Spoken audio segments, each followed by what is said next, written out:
Secretary of State Hillary Clinton is in Beijing right now for a series of high-level talks on a host of contentious issues confronting the United States and China.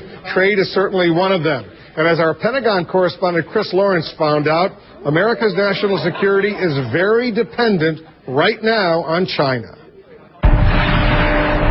Buried in mines like these are rare earth elements that power America's national defense system. Special elements like neodymium and samarium help the Abrams tank navigate and power some Navy ships. They make up night vision goggles and radar systems.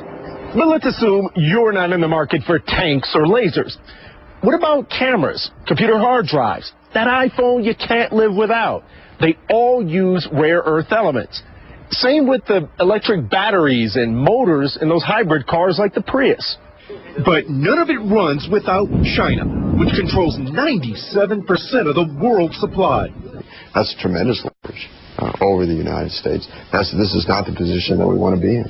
Especially now that China is drastically cutting how much it exports. One U.S. government report found element shortages have already delayed some weapons production. That's why Congressman Mike Coffman introduced legislation directing the Pentagon to come up with an alternative supply. And so the fact that we're relying upon a country that is not an ally to the United States puts us in a very vulnerable position. But one of the biggest mines outside China is right in Southern California. So how much rare earth does the United States have? We have about anywhere from between 10 and 15% of the entire globe's supply. Jim Sims works for Molycorp, which bought the American mine after it shut down 12 years ago. Back in the 1990s, China flooded the marketplace with product, drove down prices to the point where pretty much put all of its competitors out of business. The former premier of China said that the Middle East has oil, but China has rare earths. So they understood early on the strategic value of developing their rare earth supply. Now the California mine is coming back to life and has applied for a government loan guarantee.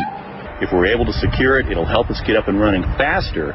But critics say the government, meaning you, taxpayer, would have to subsidize way too much of the cost just to make the American mine competitive. You can't have a mine that's open domestically and has 20 or 30% higher price than the rest of the world market.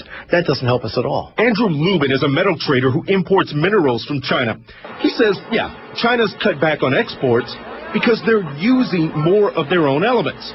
Lubin says American mine owners are using the threat of a Chinese boogeyman to pressure the U.S. government into removing environmental restrictions. People are using national security as a reason to scare some of the pollution problems away.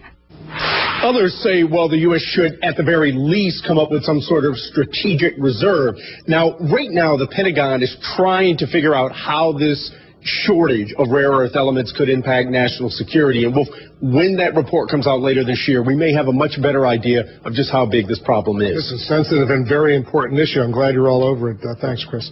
Thanks very much.